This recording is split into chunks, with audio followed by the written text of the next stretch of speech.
Hi. Okay, sorry.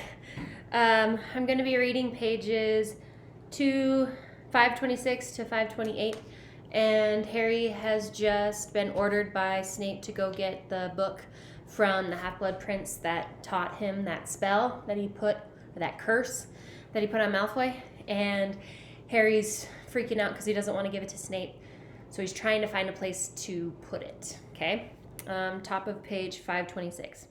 It says 3 times he walked up and down in front of the stretch of blank wall. When he opened his eyes, there it was at last, the door to the room of requirement. Harry wrenched it open, flung himself inside, and slammed it shut. He gasped. Despite his haste, his panic, his fear of what awaited him back in the bathroom, he could not help but be overawed by what he was looking at. He was standing in a room the size of a large cathedral, whose high windows were sending shafts of light down upon what looked like a city of towering walls, built of what Harry knew must be objects hidden by generations of Hogwarts inhabitants. There were alleyways and roads bordered by teetering piles of broken and damaged furniture, stowed away perhaps to hide the evidence of mishandled magic, or else hidden by castle-proud house elves. There were thousands and thousands of books.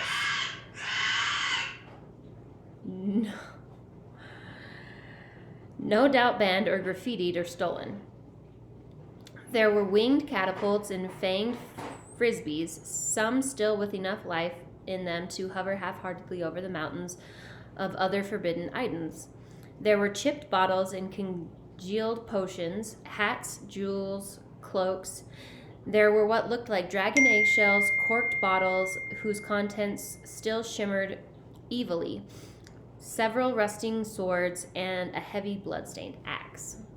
Harry hurried into one of the many alleyways between all this hidden treasure. He turned right past an enormous stuffed troll, ran on a short way, took a left at the broken vanishing cabinet in which Montag had got lost the previous year.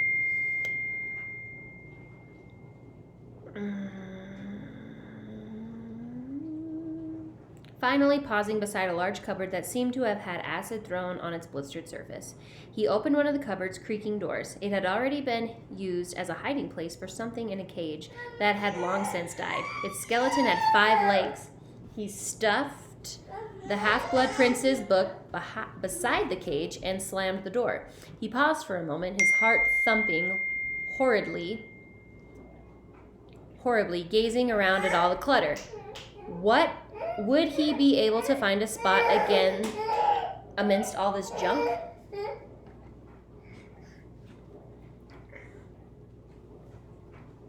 Seizing the chipped bust of an ugly old warlock on top of a nearby crate, he stood on top of the cupboard where the book was now hidden, perched a dusty old wig.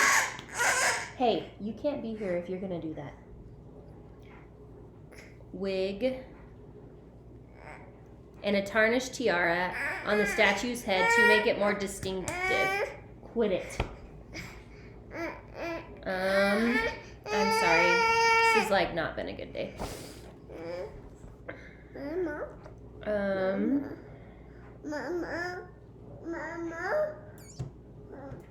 Then sprinted back through the alleyways of hidden junk as fast as he could go, back to the door, back out of the corridor, where he slammed the door behind him, and it turned at once back into stone. Harry ran flat out towards the bathroom to the floor below.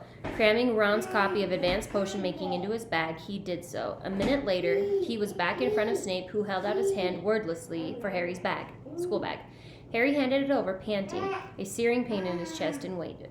One by one, Snape extracted Harry's books and examined them. Finally, the only book left was the potions book, which he had looked at very carefully before speaking.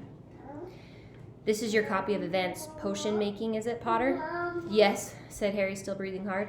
"You're quite sure of that, are you, Potter?" "Yes," said Harry, with a touch more defiance. This is the copy of advanced potion making that you purchased from Flourish and Blots?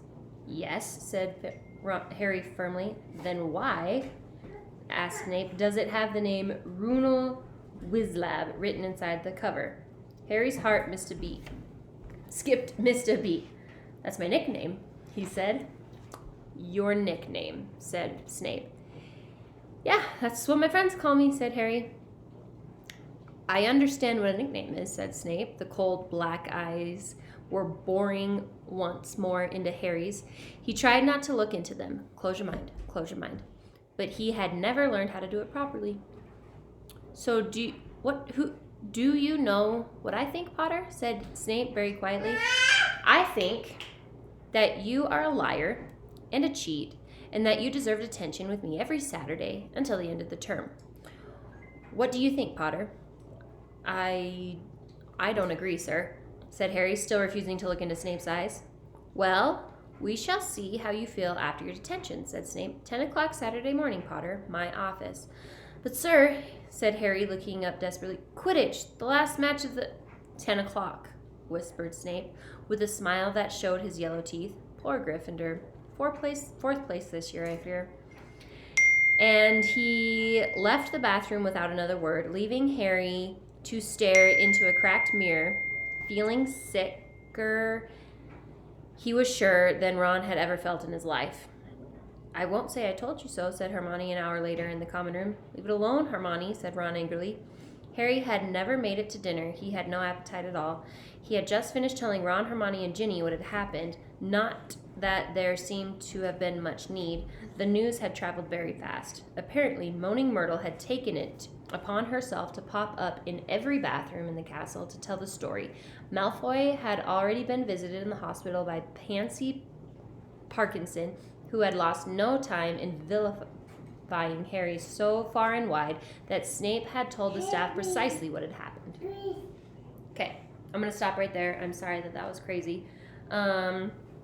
Now you need to make a prediction of what you think is going to happen next. A good prediction might be, what do you think is going to happen to the Gryffindor Quidditch team, or what do you think's going to happen to Harry in the detentions? Okay? I hope you have a good day. Bye.